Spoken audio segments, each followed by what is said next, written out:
سلام دوستان، امروز میخوام ساخت کمربند کوهنوردی با ساده ترین وسایل براتون به نمایش بذارم. خب چیزهایی که ما لازم داریم: یه دانه قفل پرت شده به سمت و یه دانه جمع کننده بند. مرحله اول که باید انجام بدیم، باید سر تسمه یا کمربند رو حرارت بدیم که نخکش نشه. یک سرش رو حرارت دادم که متوجه بشین، یک سرش رو حرارت ندادم تا نخکش نشه و عمر بند یا تسمه یا همون کمربندی که میخواین. در مرحله بعد همینطور که تو تصویر میبینید سمت مادگی قفل یا گیره رو به تسمه دوخت میزنیم.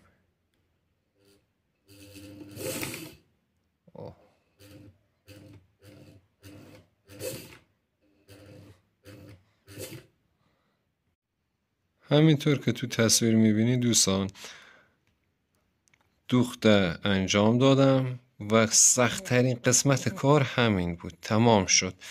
الان میریم که سمت دیگه تسمه یا همون کمربند جدیده به این قسمت متصل کنیم، یعنی به نره قفل متصلش کنیم. دوستان اگه یادتان باشه گفتم یه جمع کنه بندم لازم دارین. خب به این صورت جمع کنه بند دقت کنید چجور ردش کردم. به این صورت رد میکنیم. اول قبل که نریه بفرستیم این جمع کنه باید بفرستیم داخلش. تماشا کنید چه روان میره.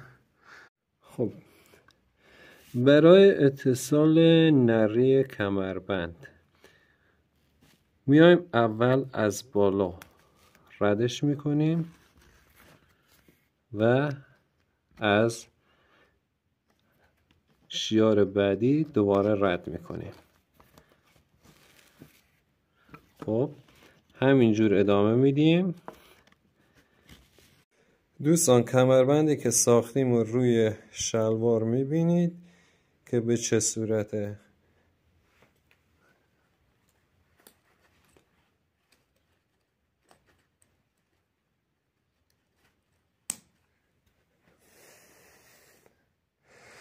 دوستان اگر داخل یوتیوب لایک کنید و سابسکرایب کنید، حتما